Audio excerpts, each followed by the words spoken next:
दादी साहब ने मनीष जी के सामने लगाया अभीरा में चाटा। पर आखिर ये सब होता कैसे हम आपको बताते हैं। जहां सीरियल ये रिश्ता क्या कहलाता है में आ चुका है धमाकेदार ट्विस्ट। दोस्तों अभीरा का राज खुल गया है सभी लोगों के सामने। जहां एक तरफ रूही तो अपने बीनानू पे गुस्सा करती है और कहती है कि आपसे रहा नहीं गया ना, सिर्फ मेरी बड़ी माँ ही मेरी माँ है, मेरी अपनी है, उन्होंने मेरे कहने पे वो यहाँ पे नहीं आई शादी में। तो वहीं वो सुरेखा से ही बोलती है कि आपने भी मुझे हट करने का ठेका लिया है क्या। बीनानू ने तो ठान लिया कि वो मुझे हट करेंगे ही करेंगे। तो वहीं अब बीनानू बोलते हैं रूही से कि रूही अगर हम फंक्शन में नहीं आते और अगर ये सुरेखा नहीं आती तो लोग सवाल करते हमसे। जहाँ पे स्वर्णा भी नहीं आई और सुरेखा भी नहीं, तो जब लोग पूछते तो मैं क्या बोलता।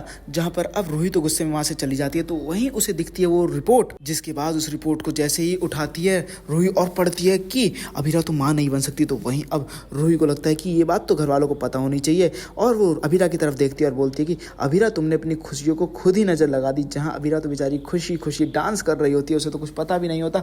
तो वहीं दूसरी तरफ अब रूही वो अरमान को बीच डांस के दौरान बुलाती है अपने पास और बोलती है मुझे तुमसे बात करनी है। जहां अरमान बोलता है बोलो क्या बात करनी है, यही बात करते हैं। तो वहीं अब रूही बोलती है मुझे यहाँ नहीं अकेले में बात करनी है। तो जहां पर अब अरमान बोलता है मैं नहीं जाऊंगा, तुम बोलो जो बोलना है। तो वहीं अब रूही बोलती है कि अगर बात जरूरी नहीं होती तो मैं नहीं बोलती। जहां पर अब काली पहाड़ी के पीछे जो मंदिर है वहां पे चली जाती है रूही अरमान के साथ ड्राइवर लेके। तो वहीं अब ड्राइवर बताते हैं घर में। तो जहाँ पे अब अभीरा परेशान हो रही होती है तो वहीं अब अभीरा को पता चलता है कि अरमान वहाँ पे रूही के साथ गया है। तो वहीं अब अभीरा भी ठान लेती है कि वो भी वहाँ जाएगी। तो दूसरी तरफ अब रूही की बात सुनने को तैयार ही नहीं होता अरमान और बोलता है कि जल्दी बोलो जो बोलना है, फटाफट से बोलो, मुझे जाना है फिर। तो वहीं अब रूही बोलती है कि सुनो तो सही अरमान, हम तुम्हारे साथ हैं, अगर कुछ भी होगा हम तुम्हारे साथ खड़े हैं, हम तुम्हारे अपने हैं। जहाँ पर अब अरमान बोलता है मेरे साथ अभीरा काफ़ी है, तुम्हें जो बोलना है बोलो। जहाँ पर अब रूही बोल देती है कि अभीरा कभी माँ नहीं बन सकती। तो वहीं एक बुजुर्ग आदमी बच्चों के खिलौने बेच रहा होता है, वो बच्चों के खिलौनों को लेता है अरमान और वो खिलौने टूट जाते हैं, गिर पड़ते हैं। जहाँ पर अब अरमान का सपना तो चूर चूर हो जाता है। तो वहीं अब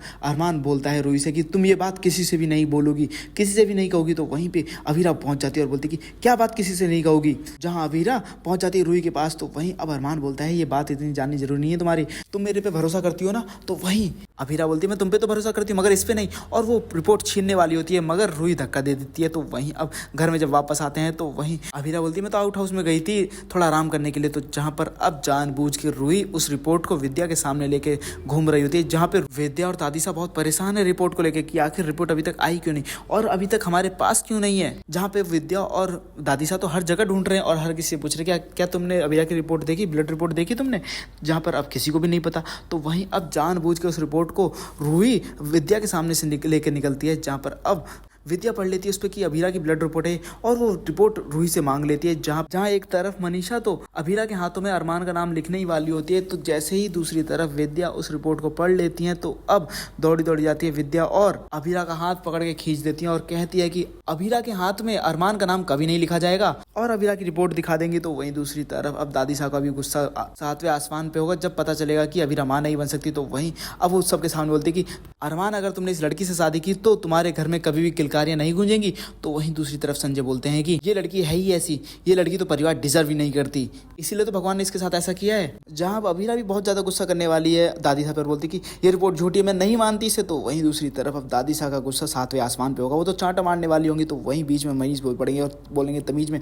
तो वहीं दूसरी तरफ अब संजय और मनीष के बीच में काफी हाथापाई होने वाली होगी। तो वहीं जब अभीरा टूट जाती है, जब संजय बोलते हैं कि आप कितना भी कुछ भी कर लो मगर इस बात से ये बात गलत नहीं हो सकती कि इस लड़की की कोख सूनी है, वहीं अभीरा टूट के नीचे बैठ जाती है। तो वहीं अब मनीष बोलते हैं कि बेटा रोने से इंसान पिघलते हैं पत्थर नहीं, और इस घर में पत्थर रहते हैं, मैं तुझे एक पल भी इस घर में नहीं रहने दूंगा। और अभीरा का हाथ पकड़ के लेके चल देते हैं। क्या आपको लगता है कि अभीरा के साथ पोदार हाउस वाले गलत कर रहे हैं? क्या मनीष ने बिल्कुल ठीक किया अभीरा को अपने साथ लाके? हमें कमेंट करके जरूर बताएं। और अब क्या अरमान और अभीरा की शादी हो पाएगी या फिर नहीं? आप लोग क्या चाहते हैं, क्या अरमान और अभीरा की शादी हो जाए या फिर नहीं हो? तो मैं ज्यादा कमेंट करें और साथ ही से लेटेस्ट वीडियो आने के लिए हमारे चैनल को सब्सक्राइब करना ना भूलें।